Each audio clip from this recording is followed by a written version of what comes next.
Hello people and welcome to watch the final quarterfinals match of the World Team Carcassonne Online Championships 2025, so season 6.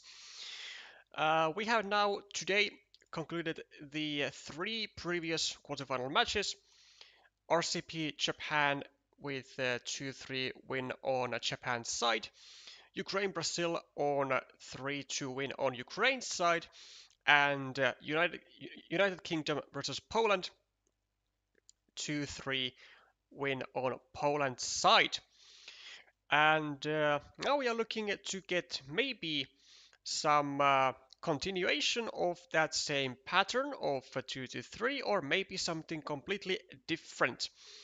But what we do want to see is a nice tight games, duels, and a match overall with deciders, a lot of deciders maybe, or maybe a complete devastation and a crushing blow on every aspect possible.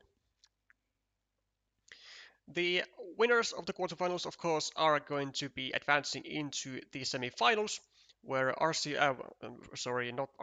where Japan will be meeting Ukraine next week, and Poland is looking to get an opponent from this final pairing of the United States versus Chile.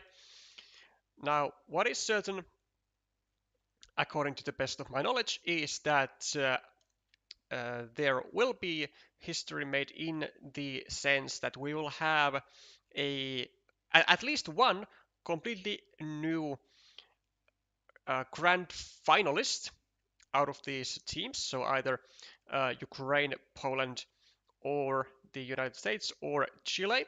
None of them have been in the grand finals before. Japan also, of course, looking to grab their 5th World Championship title, which would be just common Japan level at this stage. Anything else, I believe, would be I don't dare to say like a disappointment for Japan, but I think their aspirations are up the roof, considering their earlier success in the earlier years. And so win is, of course, what everyone else is after anyway from the get-go. So we have about 7 minutes until the match of United States versus Chile starts, and of course, to set the proper mood, we'll be providing you with the proper mood setting stuff. So without further ado, next up, USA versus Chile, the quarterfinals of 2025.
As you can see from the statistics, if you paid some close attention, there's a very curious fact from Team USA, and that is that they have actually benched everyone who has not lost a duel yet.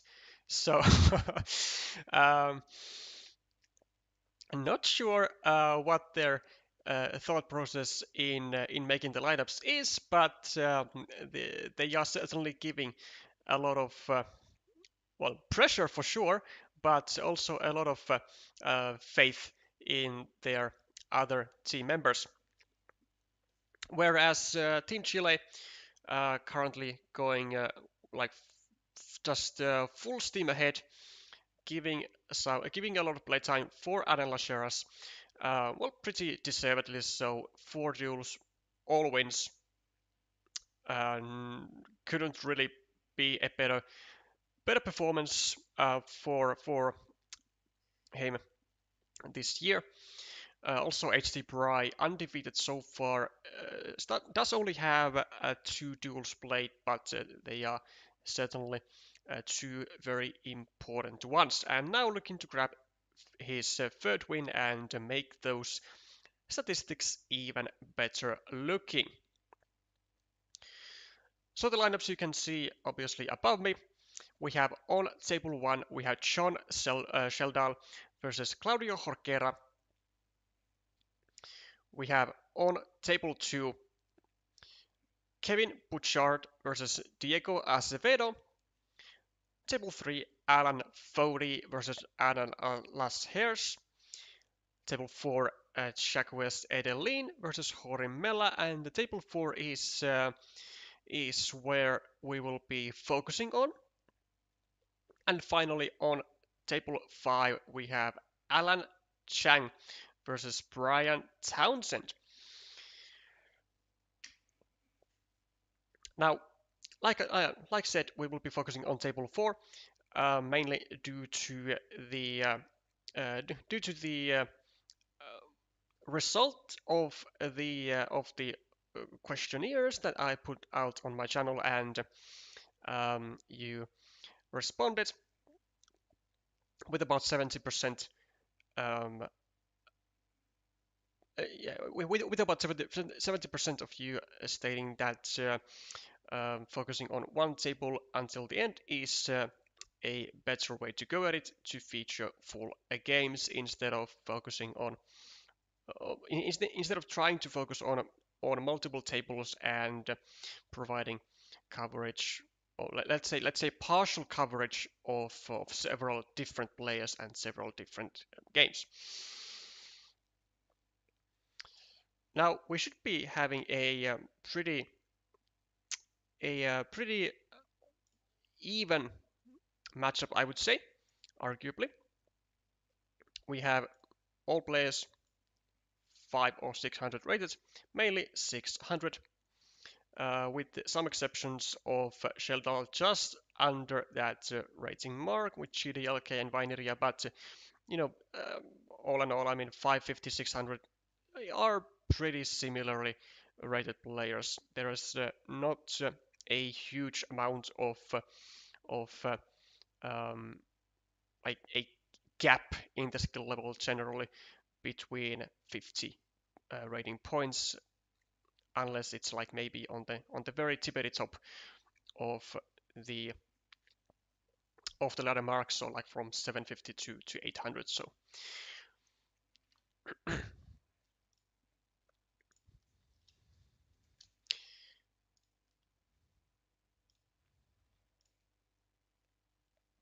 and we are on our way.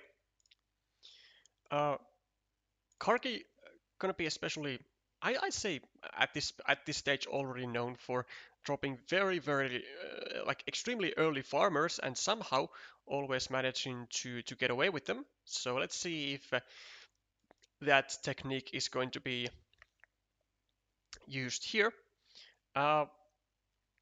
Usually, like every single like very like super early farmer is gonna look very dubious, at least in my eyes. But you know, somehow somehow Chakras has this amazing ability to somehow make them work, even though they might seem like horrendous at like in the beginning.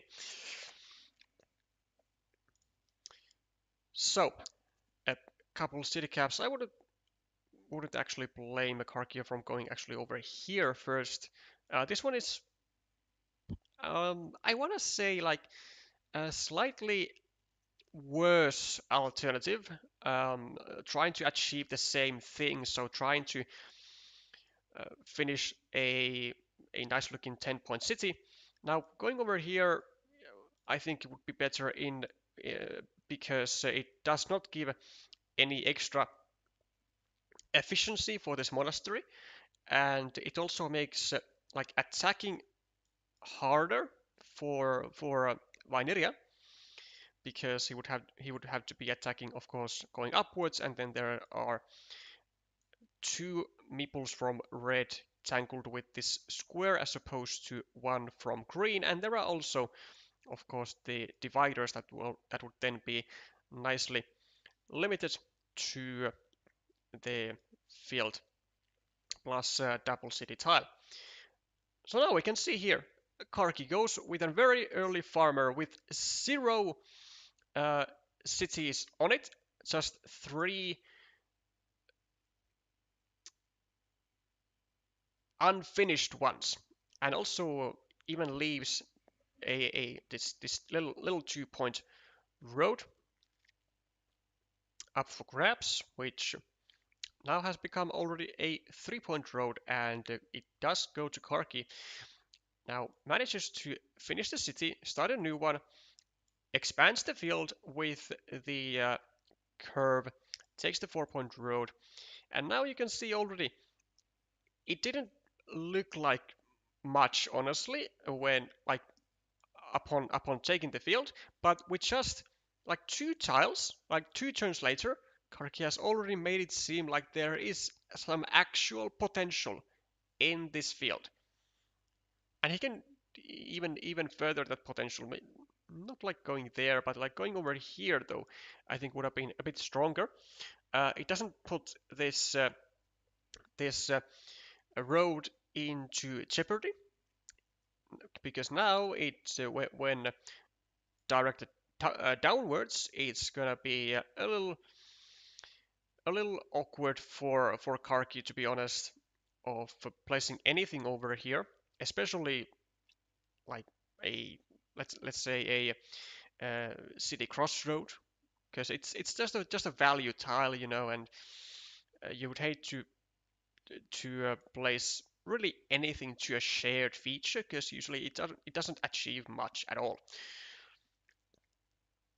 On top of that, he also needs the same type of tiles over here as well. So yeah, not the best alternative in my mind. Also, Karki now has already fallen to having only one meeple. Also looking to, as quickly as possible, uniting these cities together to prevent a divider going over here, and then maybe a straight road over here, blocking the city to 2 points versus an 8-point monastery. So all kinds of uh, uncomfortable things are on the board for Karki. We see a very nice restriction going for the field on Vainiria's side. You can see the field is like actually very, very restricted from the left and from the bottom, and from the bottom as well. From the right, really only like these couple green squares, and from the top, I technically it is open, but only technically, because it still requires actually the enlargement, road to be placed over here. Welcome DKL. There's no doubt who you are rooting for.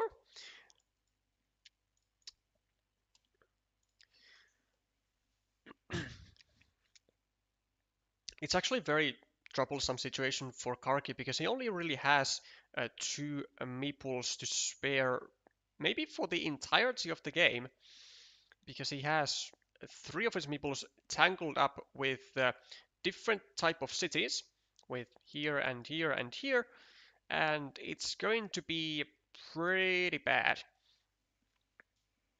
for him because like he basically needs just triangles and triple cities everywhere here. Maybe he can use some city caps over here or try to actually finish this ugly looking city with those, but it's not that efficient and it's not very a fun situation to be in if you are the US player. I don't like discarding the straight road when you can prevent a city divider. Over here, yeah, that's true. Karki could have very well gone over here with a straight road. Something that I did indeed miss. I mean, the point of Karki is clear though. Like he's trying to create these extra green squares on his field, and doesn't want to meeple the road because he only had one meeple in hand, and then he would be needing the same types of tiles to here and here potentially. Now, it does backfire in like or kind of backfire because Vainiria takes the field. No, not the field, but takes the road, and which is now sort of juicy for Pointer. Also now looking to, I mean, he would love to go here, right?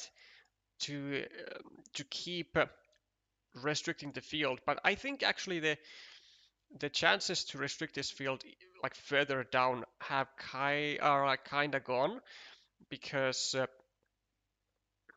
it's already 6 points and it can be like really easily be expanded into 9 points at which point it is then going to be uh, like available for attacks and like juicy enough for Horim to even invest a meeple of his own there.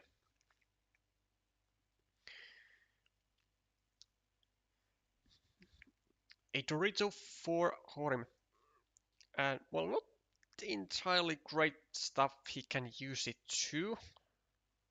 Maybe something like this. Um, Honestly, like not much at all there up for grabs. Maybe this. He can just try to maybe get away with a larger like part of a ruin. Maybe get a divider here, block this square, something like that. Now a fantastic tile though for Horim going over here, starting a city, restricting the field, doing all kinds of great stuff, and also catching up on the scoreboard and going even into the lead. Now, Karki, do we go here? Do we make the most standard move out of the most standard moves, or do we go over here? Actually, not a bad move. Taking away the ability for Vainiria to run away with a 4-point city and also restrict our city here, and I don't really like this option honestly when like after having noticed this one, because there was only one triple city with the road remaining. We could have so easily gone over here, block this square, and like just live a good life, but now we are getting most likely blocked anyways, but we just don't drag this guy with us, and that's like it is an issue. On top of this, Karki has now meepled the field for the second time. That is now 9 points and doesn't actually have that many squares to uh, to enlarge in the field. Like it has like this green square, but if Hori manages to get rid of those two, I'd say the field is pretty nicely restricted down. Maybe like only daggers can expand it. And he can actually do it with this. I mean, he can go here, just take away this green square. It does, like, in a very slight manner, mess with his own city, but it just might be worth it to take the points here and get rid of the green square. But decides to go with the safe way, takes the 2 points over here, and does not jeopardize his own city, which is understandable.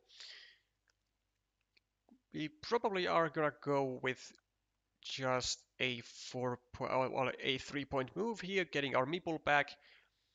If I had to guess, yeah, it looks decent because we have another city open here. It doesn't really matter that we don't have like such a like a freer city open. We can still use extenders if there actually are any. Well, there's one extender remaining. This is a whoa, what the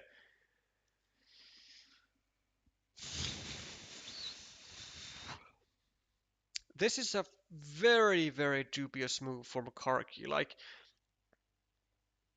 something which I would say that never do that because it just takes like one straight road to go here, and this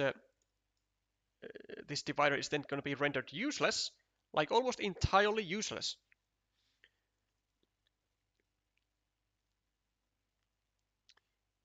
Could also be rendered useless with some city tiles with a triple city with a field. So with this tile exactly. Now we gotta go here. We go here, we go here, and we go here, and we deny that city from completion, and we do exactly that. And now we see that what the hell was this move? Uh, like we could have just made a straightforward move, going over here, adding a couple of city caps to our field, and really justifying the 2 meeples on our field. But instead, we basically just wasted this tile,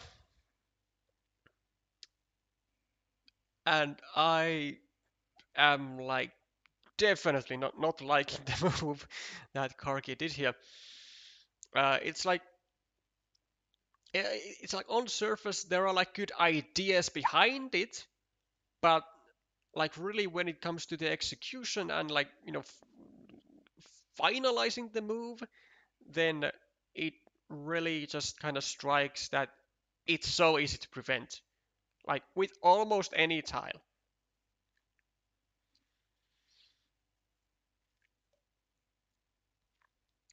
Plus, there was actually only one single tube divider left to fit into the square. Okay, maybe an extender, yeah, too. But like 2 tiles versus like a quadzillion blocking tiles. Plus, this now may become a problem because Herne is going to be running away with potentially a 12-point city. Unless we start blocking it, which we might, but we can't block it 100%. We limit it to a starting tile, which is okay. Vainiria with a monastery looks nice enough to meeple it, and he does.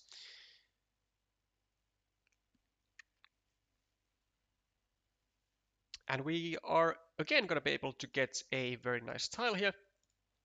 Finishing our road, starting a city. Actually, do we start a city? We might not, because there is a free city cap over here. Carky is gonna prioritize this. We need a city cap over here. Yeah, so maybe I wouldn't even blame if Vainiria leaves the city cap empty. We might need the city cap somewhere else, or the meeples somewhere else.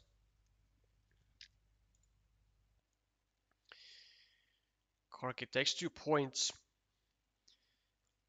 and we do get a city cap, which I assume will be going over here, just taking a meeple back. Let's have a little look-see at the point situation, because actually despite Carky being down 20 points on the scoreboard, he's somehow, some way, his situation doesn't actually look that bad.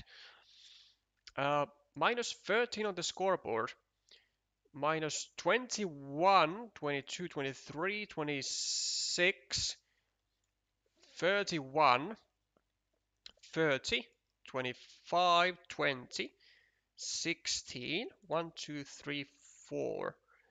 Okay, so he's minus 4 and he's down on Meeple. I mean, it's not great, let's be honest. It's not great. It's actually arguably pretty bad. With 11 tiles remaining only, being down 4 points plus a meeple is can be pretty difficult to come by. Honestly, as Vainiria, I might even be tempted to just meeple the road. But he just takes a point to the monastery, and I guess he is going to follow it up with another point. 1, 2, 3. Maybe make a monastery spot over here. Oh! Wait, does that make sense? But there are no starting tiles though. 1, 2, 3, 4. There is a city crossroad. How about the daggers?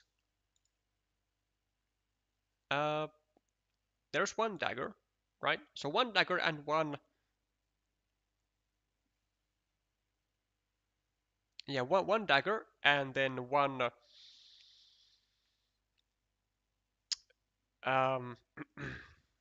one city crossroad. Goes for the attack on the 6-point field. Also, this is a full block. I don't know what I've been saying. There's 1, there's 2, there's 3, there's 4. So this is a full block, which is why Vainiria did not go for this save either with the curve. So there is 3 points up for grabs for Carky. 3 because it's obviously a 6-point city, but it's also 3 points for this field, even if it doesn't connect to the main field. And for the main field, of course, 3 points. But yeah, I actually don't like this move as much, even though it does seem to pay off pretty nicely here for Vainiria. But I'm not sure if this small risk was actually necessary to take, because he was +4, right, with like an extra meeple. He could have gone over here for like +5, actually for -1, but +2 meeples, and that actually seems like it could have been already enough. But he does things his own way, and they are certainly paying off now. He gets the connection to the field, now controls a nice 9-point field, has a stacked monastery pair, only 2 tiles remaining. There's like nothing that Karki can really do. By really nothing, I mean there is nothing that he can do. I'm pretty sure. There's like not even a huge tile such as the Road Monastery anymore remaining, which Karki was of course aiming for, with laying down an 8-point monastery spot plus an expansion onto the field for a 12-point move total. But that swing is going not his way. And Vainiria leading on the scoreboard, and honestly I want to say, well, he's not far away at least from leading on the board as well. Plus 13, 18, 19, 16, 24, 29, 34, 30. Yeah, he's like plus 20 with 2 tiles for both players. It's like pretty much lights out a long time ago. Even with the Road Monastery, well, actually, Was it really just that flip? Because this was a connection onto the 9-point field, plus a point on this, plus the monastery itself, so like a 12-point move for Vainiria here, versus a 12-point move over here. So basically a 24-point flip, no? Actually, pretty much a 24-point flip. So, no, yeah, I mean, despite the final outcome being quite horrendous for Carky, uh, really just just simply the Road Monastery could have offered a lot to work with. Just going over here, maybe not even taking the points from the monastery, oh yeah, from the monastery itself, but maybe taking 2 points from the road, then maybe another quick point tile, and then the monastery. There might have been something to go for still, but you know, without the road monastery, oh heck no. Plus 15 for Vainiria in the end, and Chile goes into a 1-0 lead on table 4.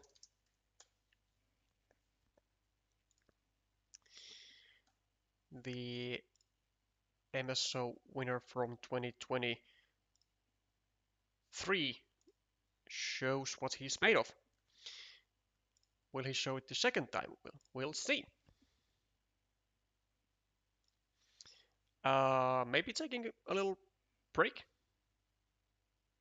potentially.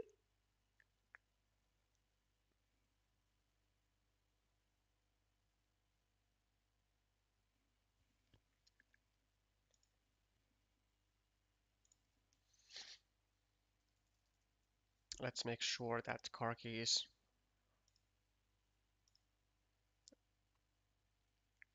well. This is why it's worth to at least refresh like every 10 seconds.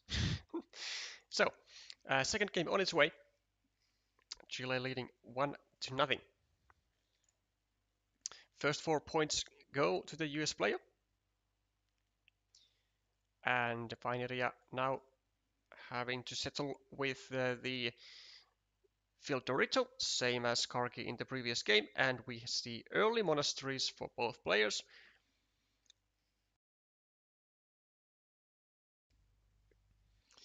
And I see a field for Carky to take if he so wants to, but like, oh, this is such a juicy field. Do we go here or do we go here and farm? It's either or. Gotta be either or. Especially, oh, what? Oh, no, this hurts my soul. Why would you ever meeple the 1-point road, which is not even a road end, that is going straight into your opponent's city? Why would you ever do that? When there is so much better alternative for taking just the field with 3 points, 6 points, 9 points, 12 points. It's so great to be on the first one on this field though. Like what if Vainiria just gets a city plus road tile, goes over here, finishes the city, drops a farmer, like then you're just kicking yourself as Karki. And even if Vainiria like gets it like later on, dealing with this road is so damn annoying. Like it's just not a worthy 1-point road to take. Like there's a difference between taking a 1-point road in the very like first tile of the game, or taking a 1-point road with a road end that is going to your opponent's city or something. And then there's a difference, a massive, big difference to those moves when you compare it to a 1 point straight road um, road that is just so annoying to deal with as the player who takes the road and which benefits you very, very little. Somehow the field is not still taken, but it will get taken, or should be taken right now, as Vainiria goes over here, drops a farmer, or he can also go over here. He can block and drop a farmer. He can even go over here and drop a farmer. But like a farmer is going to come for sure, must come, and it does come. Carky, this was actually the least favorite move, I have to say, out of everything that was like out there for Vainiria to do. Like, I think I would be firstly tempted to just do like this, or like this or this, but like these ones, I think I would definitely be waiting for a city cap with a road like this one, and then you can freely drop a farmer or just get away with your city. But the issue with the storage move was that yeah, sure, it gives you a shielded tile and it's nice and all, but it takes away the safety of the city really, because if the city gets blocked, so does the road. But if you get rid of the tension square, then the city can still get blocked, but the road might actually survive. There's also now some tension on elsewhere with this monastery, which can get blocked to a road monastery.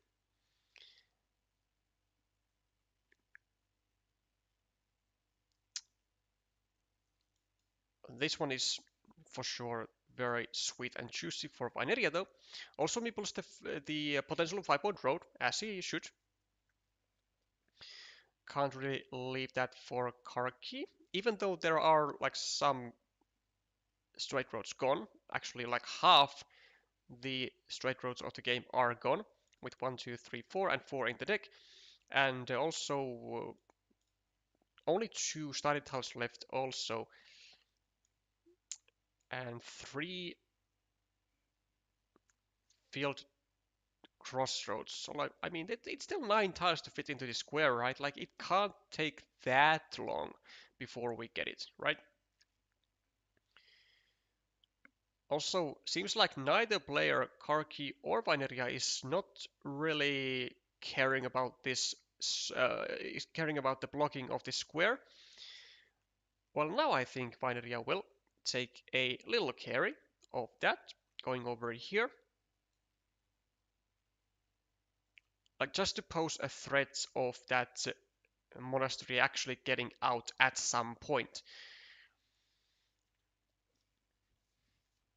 It can also, of course, get blocked from this side to a dagger, which there is only one remaining, but at least that is like a 50-50 block as opposed to a 100% block to a road monastery.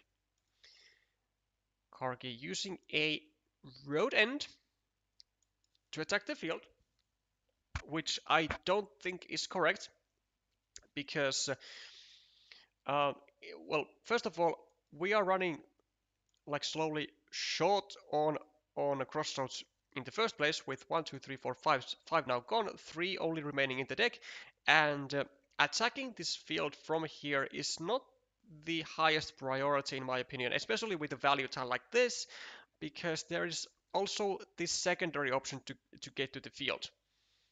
So you don't really have to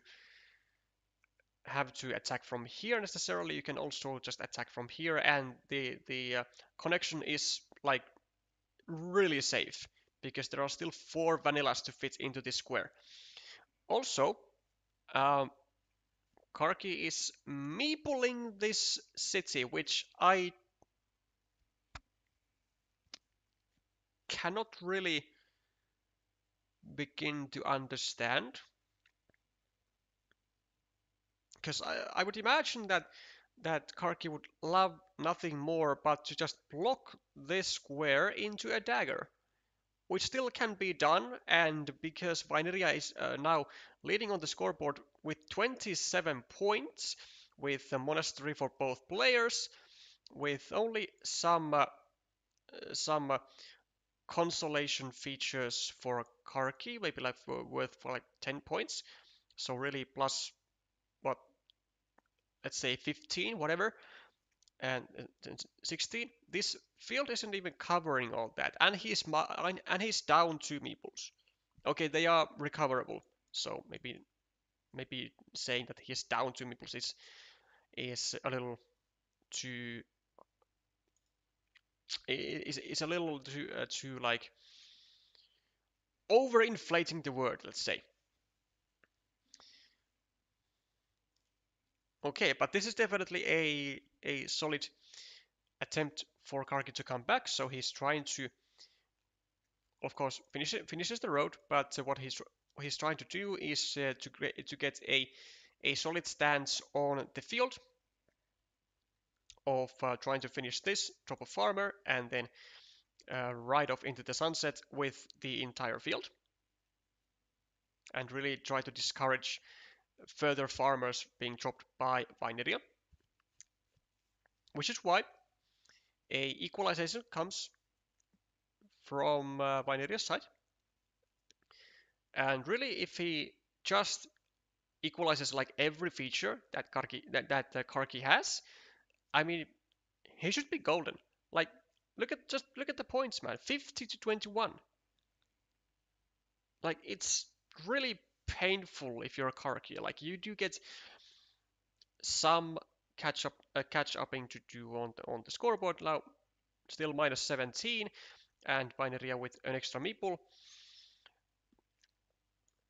So now, as a win condition, Karki is gonna go for this city, which is still slightly less than 50-50 shot of getting finished, because there is the one dagger and then like 3 vanillas, so it's like 0.5 times 0.80 0.875, pretty much like that. So like 45% chance of completion, something like that. But it's a nice little city if he manages to do that, and for sure it would bring some comfort.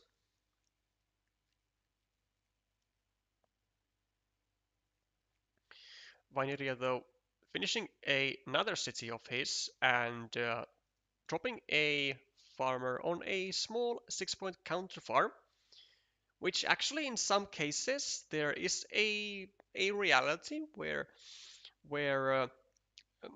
this field actually becomes part of the main field if one of the other player goes like really ham on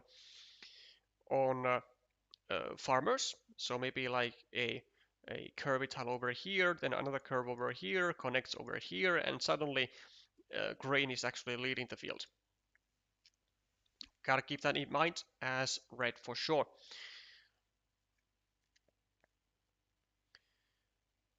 Straight road for Vainiria doesn't really do much. Well, it's a nice little attacking platform over here to the field. Don't really see anything better for him. 1, 2, 3, 4, 5, 6, 7. I mean, yeah, the fact that there are so little crossroads remaining might discourage him from doing that for sure. And as a matter of fact, this is the one and final remaining crossroad. And whoa, come on! Oh, Karki. Oh, Karki, you have 2 road ends. 2 road ends from 22 tiles. Why are you meepling that road? You have 2 road ends. You have no crossroads at all. You have no road monasteries. The only The only road that you have are the triple cities with a road. And you even rotated the crossroads so that you can't even go with another curve and a straight road. My god, has Carky played himself? This is not gonna be great for red. He has burned a meeple on a 4-point road, which is really marginal value. And even marginal value is like understating how bad this road is. Uh,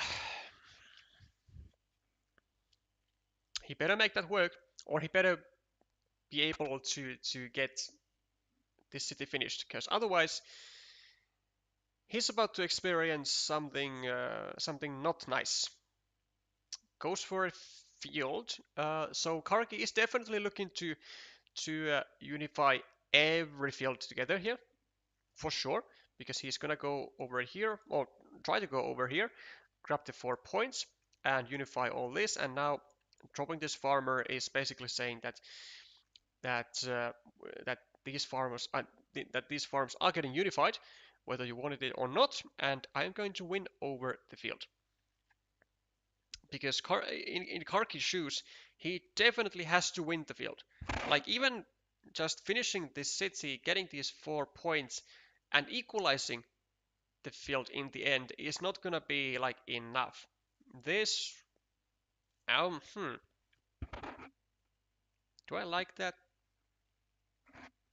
I mean, there are three three monasteries, plus there are city caps, so I think it's decent. I mean, at least it requires Karki to make some extra steps if he wants to maybe go around this way. But like getting like all 6, well, actually 5 now, um, caps for not caps, but all 5 just tiles over on this square is like a pretty long shot for Karki. So do we do it now? Uh, the further we go, the more desperate Karki gets. So I wouldn't be surprised at all if at some point Karki just goes over here with like a vanilla and tries to go for the stealing of this entire city. Because there are still 3 triple cities remaining, and it doesn't really matter that he needs the triple cities with the road over here anyway, because he's just so far behind. And by this speed, Vainiria is just grabbing these vanillas and decreasing and decreasing and decreasing the chance that Karki is actually going to finish the city. But he does get the vanilla though, and that is very much the key tile that Karki is gonna need, but that alone is not gonna be enough. Do we go over here as Vainiria? Uh, Also, our meeple has not been blocked. 12 tiles. It could also be a possibility that Vainiria just disregards this monastery, disregards this, just places another farmer here or here, and just tries to win that way, just tries to equalize the field. Because equalizing the field is very, very likely going to be enough. But there are threats all over the board, especially after taking this city cap right here. Vainiria has practically laid down a possibility for Karki to go now over here with the city cap and pave his way, first of all, to the field with this meeple, without this meeple getting in, and secondly, really placing a city meeple over here and stealing off this city. So we are really, really playing with fire here. Vainiria does get in with another farmer, but Karki now is at the brink of desperation, or starts to be, So he goes for more farmers, as he should. Now, do we go over here? I mean, it just seems like a decent option, right? Because it just equalizes this field with this field. And does it ever like lose anything for us? I don't think it does.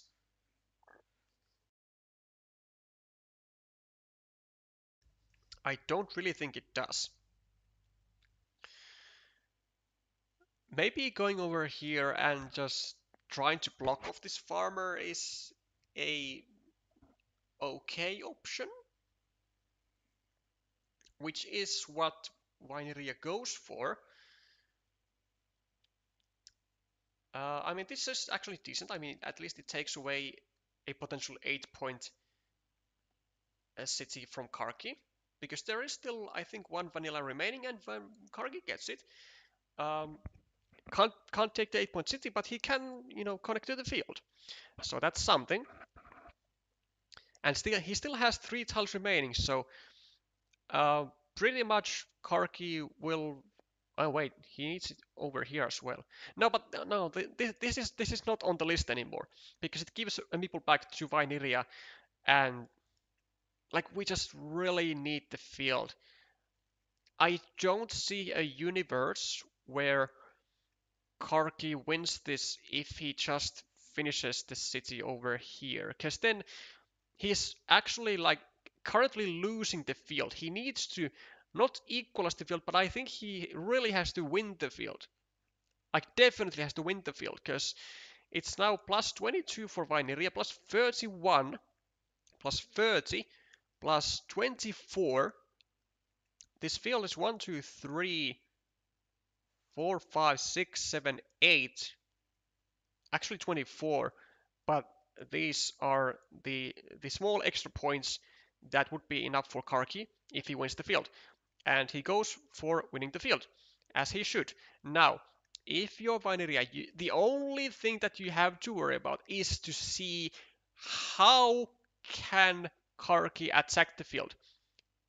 Anything else is like just doesn't matter. Doesn't matter. How can Vainiria block access to the field? That's the only question he should be asking. 1, 2, 3, 4, 5, 6, 7. There is still a triple city in the deck, and it is with a field. That's not really much of a help for anyone, except it could have been over here. Sure.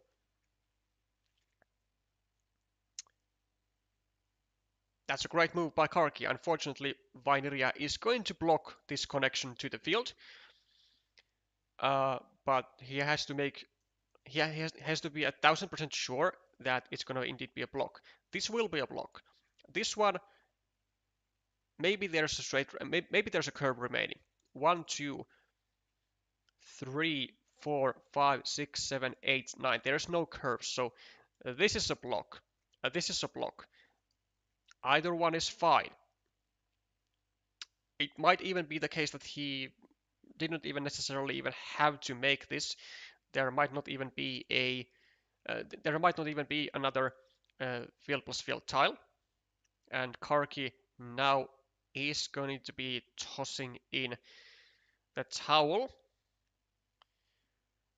and it is going to be an 0-2 win for Vainiria.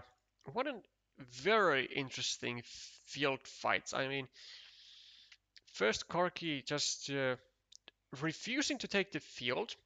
Vainiria takes it, then Karki goes really aggressive on trying to win the field over with value tiles. Then he goes for a rather desperate city, which actually was was completable all the way until the end, but he just needed the tiles somewhere else. And I mean, the field is big, as per it should be, according well, if Karki wanted to have any chance of winning this game. needed a big feature, but unfortunately didn't quite get the value he wanted from this farmer, and not able to capitalize on the field enough.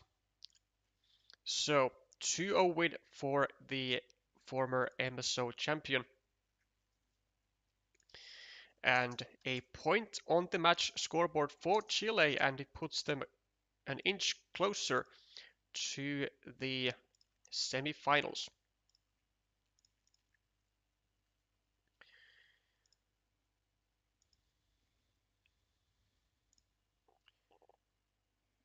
Okay, let's take a look at table number 2 with Diego Acevedo and Kevin Bouchard, and see if they are still actionable.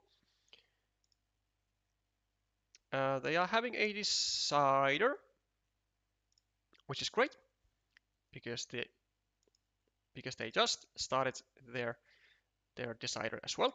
So perfect timing. I will also update y'all with the other stuff.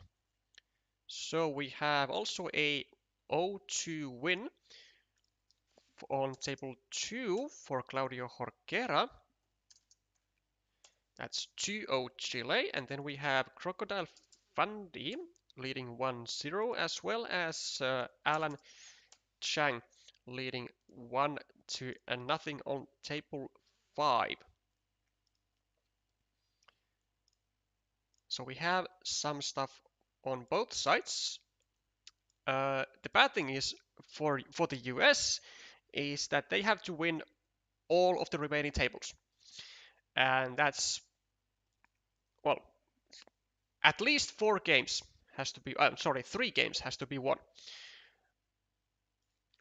Yeah, the bad thing is they have to win all tables. The good thing is they only need actually 1 game on every table to do that. So anything is still up for grabs. Early city stuff for both players seemingly.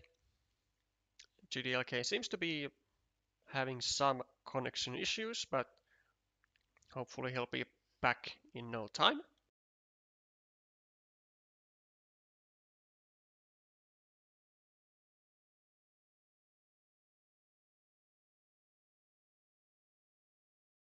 And he is, with the standard move, attacking the city. KB with not such a great tile, but he can still go actually even over here and use a second road meeple if he wants to. This is also fine. Just, I mean, it does kind of discard the crossroad, but at least it does achieve something, and it is some pressure on the city. Standard move for GDLK incoming, I suppose. Going over here, finishing your city, starting a new one.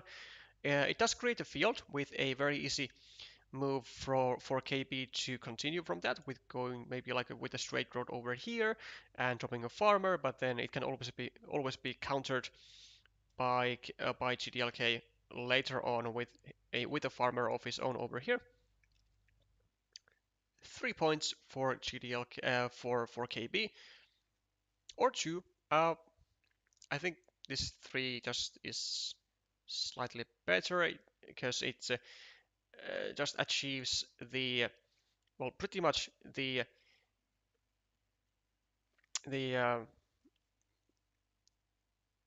impossible making completion. So as in, like, it achieves making this city almost impossible to be completed, because there are no more dividers. Then GDLK would have to go then here and here and here and here, and My educational guess would be that it would just not happen. However, Diego has some other tricks up his sleeve as he's trying to steal off this city with a quad city. Also makes up threats elsewhere too. Tries to come up with a 10-point city and doesn't succeed just yet, but he's gonna get some continuation going on over here, or he could maybe even go over here as well, just to be able to like kind of cover up this attacking square of KB a little bit, and maybe get some sort of safety-ish move to be made for his own city. Okay, where do we attack? From here or from here? And this is from here. Is it better? I actually think it is better, just from the perspective of dagger asymmetry. So because one dagger with the left-hand sided curve was gone, it was more unlikely that gdlk gets a chance to attack from here than he would be getting a chance to attack from here. However, those are only probabilities, and probabilities can fail, and they kind of do here for gdlk, unfortunately. For KB, sorry, as Diego gets his attack going. Now there are three triple cities gone already, plus the quad city, so 4 tiles remain in here. Plus this 4-point road here is a problem for gdlk, because it comes with obviously these 4 points, but it also comes with a blocking chances on this city, and getting your 2 meeples blocked into having only 5 points versus 1 is like pretty bad. What's not bad though is the fact that KB missed his opportunity to do stuff over here with a city cap. Was really looking to, I guess, wait for a straight road or a curve or something to really block this rather than attack it.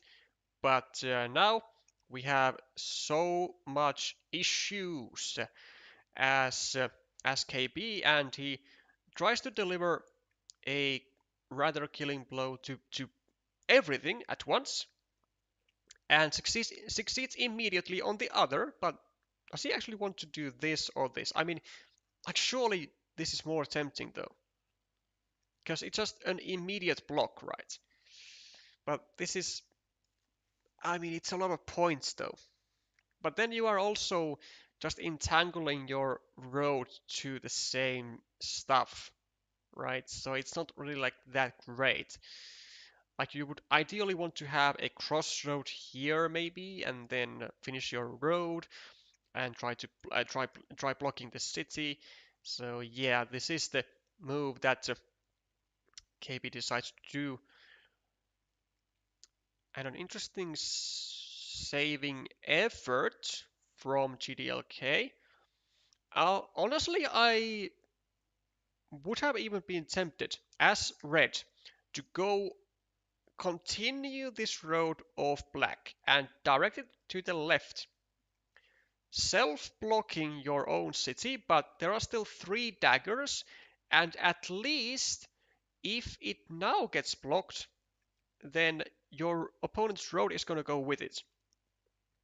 Whereas if it gets finished, your opponent is not at all that likely to get that meeple back ever again, because most likely they would be needing a road monastery in this square or in this square to try and ever get that meeple back.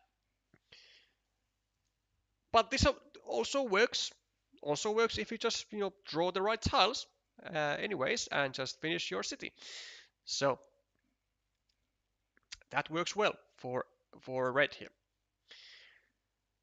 And he's gonna be moving into a very nice point lead of 19 points, as well as one extra meeple. KB going for a 9-point field. That's totally doable. I imagine, actually, do we just go here? How greedy do we want to be? No, this is not as great. I think we just go here. 6-point monastery as opposed to 7-point, but a blockable one. Even though there aren't like that many tiles that KB would like actually want to use on this score, but he does go for it anyway. Uh, okay, sure. I personally wouldn't really try risking it for just one extra point, but each to their own.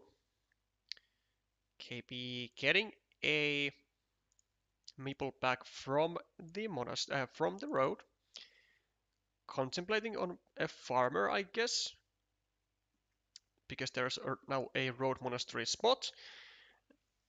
But yeah, I think he decides correctly that this is not the time to play the hero's part just yet. It may be time to play the hero's part later, but not just yet. For now, you don't need it. You can just take the 9 points later with the road monastery and come up with something else to maybe reclaim the field as your own.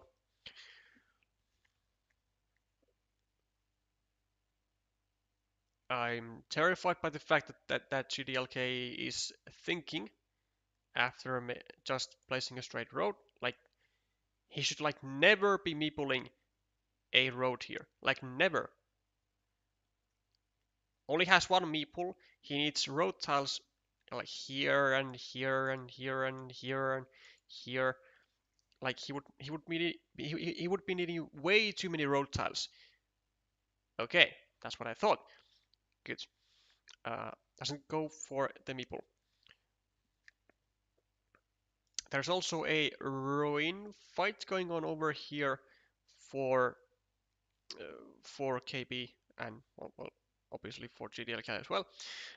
Currently leading 6-2. No dividers remaining, so blocking the square into a city plus road tile is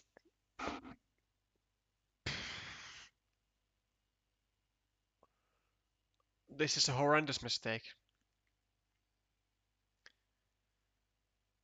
This has to be a horrendous mistake by gdlk.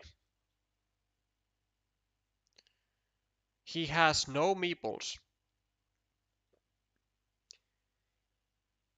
He only needs like this one is like never finishing. He's not going to be getting a meeple back from here. These are blocked. He needs a road monastery here, which he now can't take any points from. This is like never finishing because there are just like no road ends or like not road no road ends that he wants to use to a shared feature, and like now he needs the road ends here. This might be just the throw of the tournament if gdlk loses this. This is a horrendous play of taking this road. An incredibly bad road. And I'm not backing out from it. Even if he gets the, of course he gets it.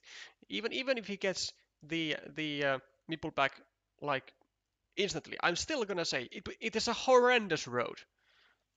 Never do that shit. Don't do not try this at home. It should be like saying in the intro, do not try this stuff at home. It's not good. 1, 2, 3, 4, 5, 6. Still okay. Well, 3 crossroads. one triple city, and the road monastery you need elsewhere anyways. Plus, you are losing value on like all city caps. All city caps. All city caps.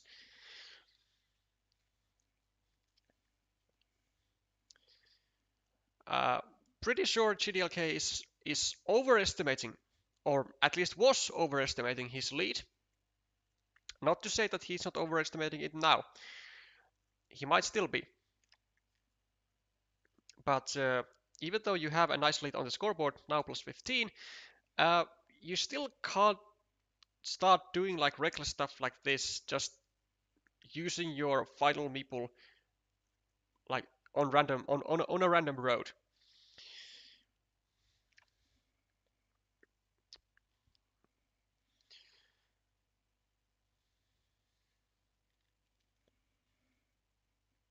Okay, KB looks for a, I guess just a 1 point on the monastery. Can't think of much better stuff to do. Do you go over like this way though? Maybe it creates a new monastery spot, right? Or maybe go. I mean, actually, it's not the worst idea, I guess, to go over here, create the monastery spot, or of course it is if gdlk gets the monastery spot or gets the monastery itself. Um,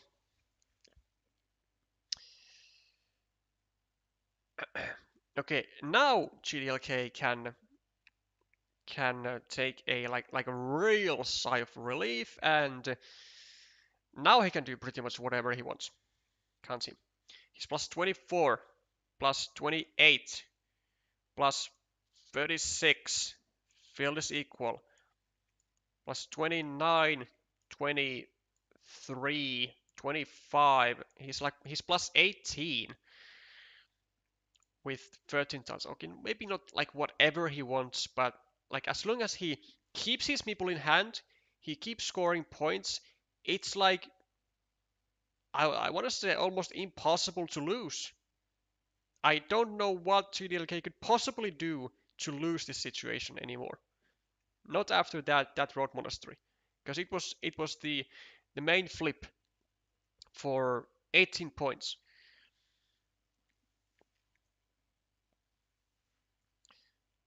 And KB is going to be in a world of trouble.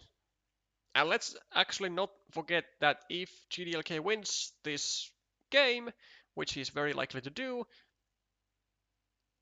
USA will be eliminated. So it's a pretty decent game to get like so much good stuff after doing some at least questionable moves.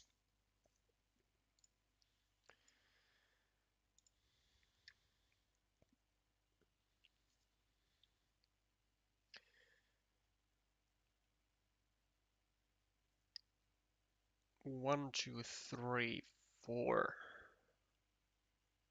Unfortunately, this tube divider looks something like looks like something that KP would have definitely wanted. Could have maybe tried to go over here, then attack the city with another meeple, then get a Dorito over here, a Dorito over here, run away with a big city, get 3 more points on the field. Now, I don't know if there's anything that KB can do here. There are not even monasteries remaining, so a move like this is kind of pointless.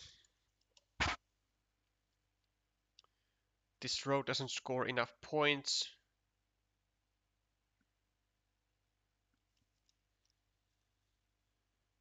Just goes here. Well, I mean, there is a triple city with a road, so maybe we can go over here and meeple that.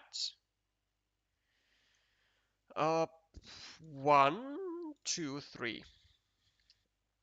4, 5, 6, 7, 8, 9, 10, 11. Two city caps remaining over here. Then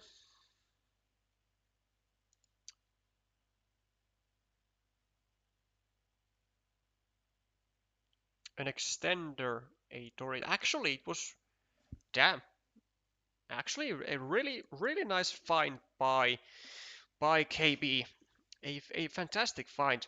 Actually, potentially even a way to win the game by getting a city cap over here, a triple city over here, then a Dorito and an extender. Actually, no, never mind. There is no extender. There's one, and there's two, and there's three.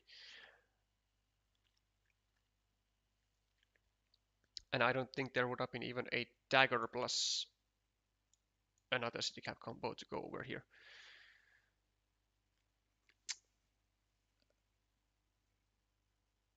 It's very unfortunate for the US, but there is just this final not so celebratory moments for KB before his tournament life comes to an end, along with the rest of the Team USA, after a pretty valiant efforts going undefeated in the group stage, defeating Czechia, defeating Japan, Netherlands, and who was the fourth in their group? Uh,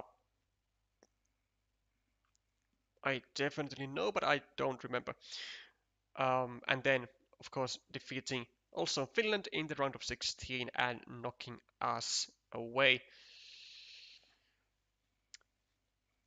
But even the immovable, even the immovable object sometimes upon meeting a unstoppable force has to give way.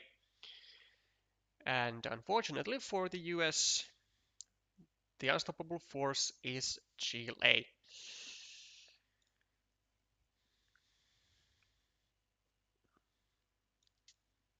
It's pretty grim, 92 to 48, and well, some compensation points here from the fields are gonna be incoming, but still, the difference is gonna be pretty big. Well, 24 points. 24 points. I mean, it still kind of stings. No, 26 points. Wait. Nope, my math is right. 24. Uh, and that is 0-3 Chile.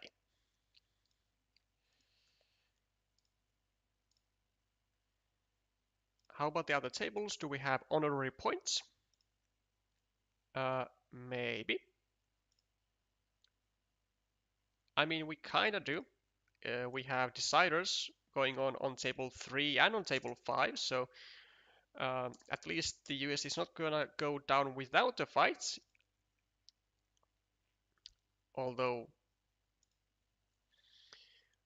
Alan and Alan, Alan. Would you look at that? Nice pairing of the names. Might not know that. But let's take a look at table 5 with admitted versus HT Bright.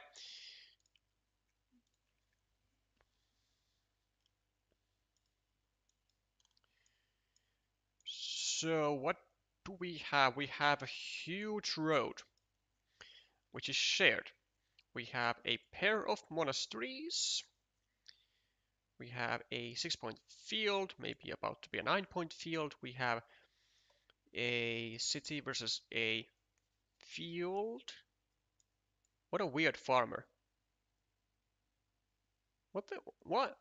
How? Why is this farmer? There is not even a green farmer on this field. when and how and why has this farmer come here? Especially the why. Why is this farmer here? um, 1, 2, 3, 4, 5, 6. Yeah, there is no green farmer. What a weird looking dude.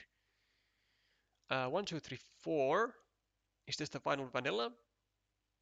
I don't think it is. I think there's still one remaining. 1, 2, 3, 4. Still one vanilla remaining. And unfortunately for Brian, he can't really do anything about the field before he gets that vanilla. He's kind of frozen. Unless he goes for a bit of a risk. Goes maybe over here, pre-meeples the field, then has faith on the vanilla, or gets away with this, or it kind of does look like that Brian has to take a lot of risk here. Plus 12 for Alan, plus 14, 8 and 8, plus 6, plus 1, plus 4, plus 2, plus 8. Actually, well, plus 8 for Alan, but he does have the extra meeple, and that is pretty heavy. And I assume that Alan is going to be taking the field if he gets his hands on like any less useful tile like a straight road or a curve. He'll be like instantly going over on the 9-point field because he has to assume that it's going to be a 12 pointer, right? And he has to take it away from Brian for sure. Right now with this though, a rather easy move going over here, taking 3 points, laying a city cap on your field looks good enough. Maintains the lead. Brian taking 3 points, but I mean he's doing what he can. Unfortunately, the lead of Alan is just a bit too strong without the vanilla, but he gets the vanilla. That's a 12-point field, and that's 1, 2, 3, 4, 5. That's a 17-point move. So I think it's like plus 6 for Alan at the moment. Sorry, minus 6, but now plus 1. Now we are gonna go here, drop a farmer, I guess. I don't really see what else do we do. Like we kind of have to take full risk. It doesn't even actually look like a risk, to be honest. It's just, finishing a city, dropping a farmer, creating the threats. It's gonna force another farmer from Alan for sure over here.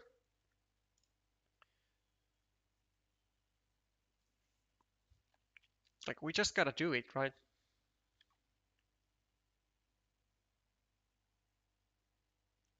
Is he not gonna drop a farmer?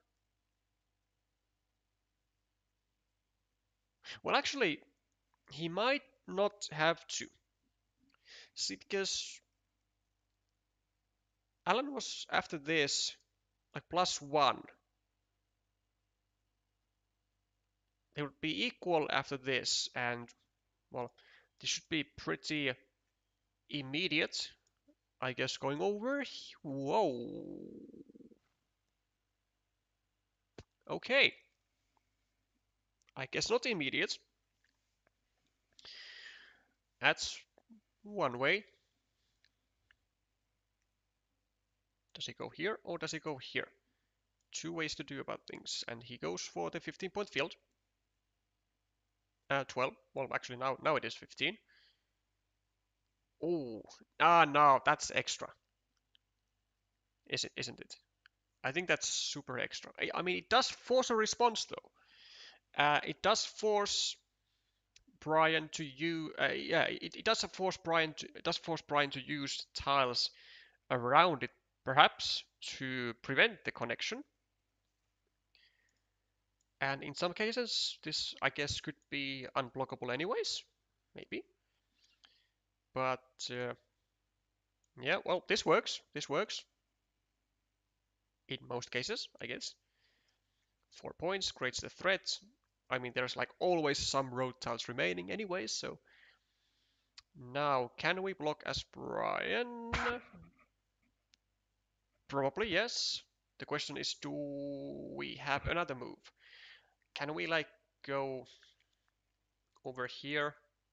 Sadly, I think for Brian, it doesn't even matter if he can block, because I think his situation is so bad at the moment after that field connection from Alan that he might just have to attack the upper field straight up.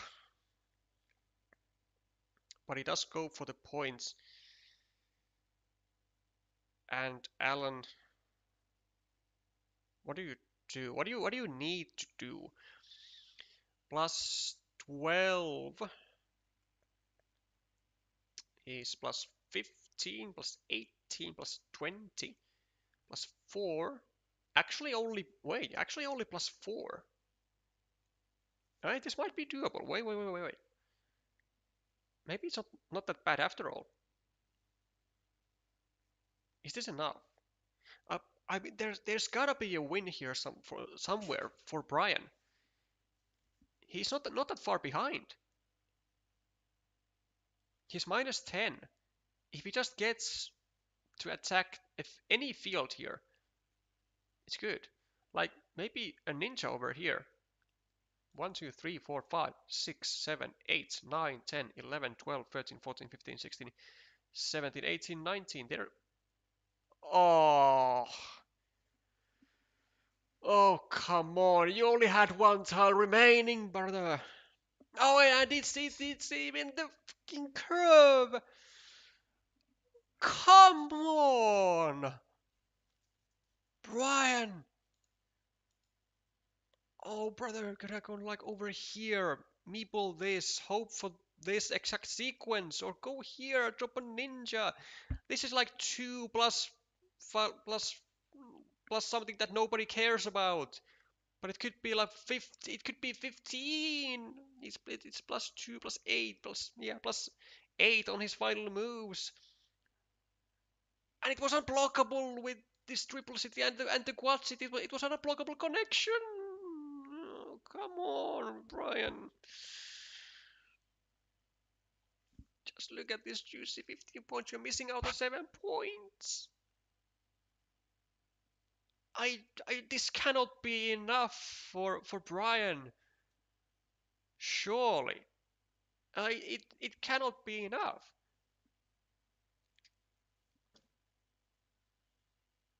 Plus 21. Oh, it's not enough. Oh, Brian, come on. Just spend the time that you had. You had a minute left. Count the tiles, count the points. Oh, this was totally winnable. But like this gives us a total sum of 0% chance of winning.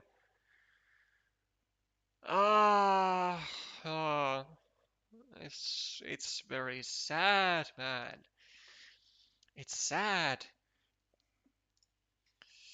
Precision. Uh, well, I mean, at least the USA can be happy about a consolation point on the match scoreboard. Ah, that's painful to witness. Painful stuff. Okay, how's Croco?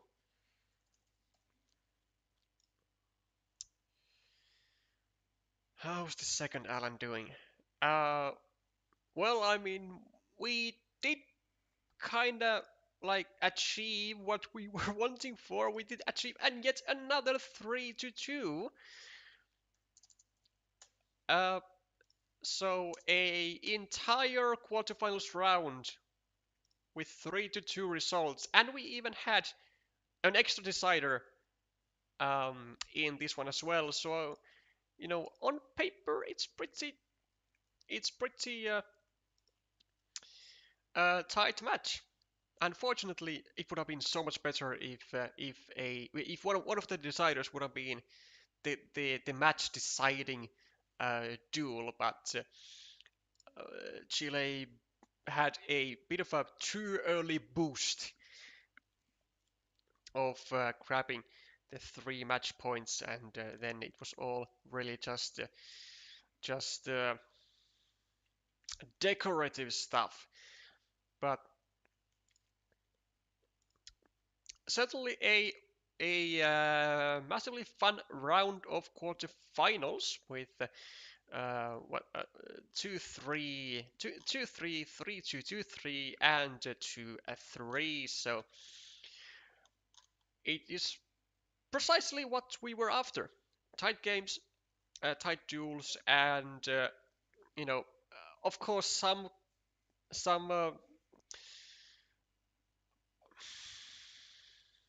motion awakening moves, let's say, coming from both sides. Actually, well, really, mostly from Chile's side.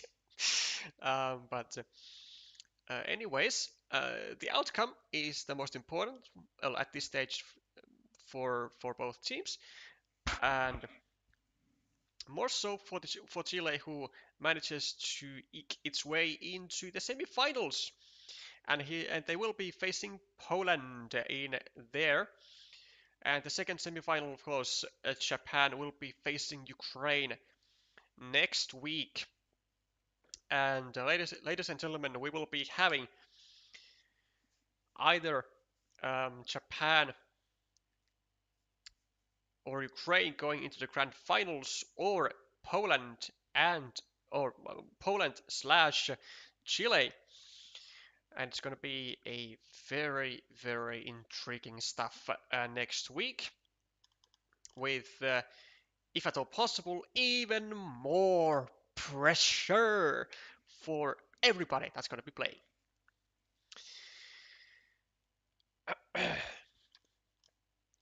What a round!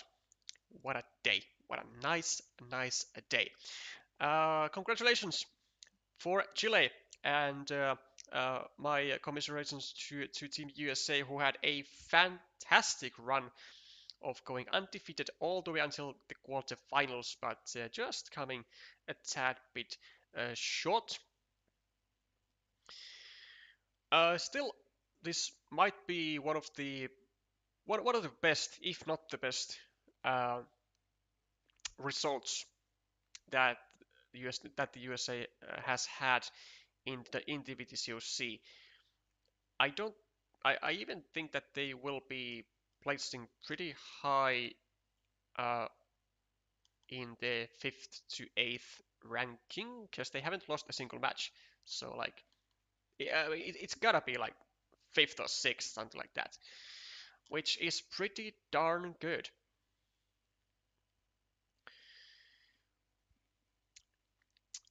The rest of the teams who are gonna be continuing to the semifinals, best of luck to you all of achieving one of the greatest things imaginable.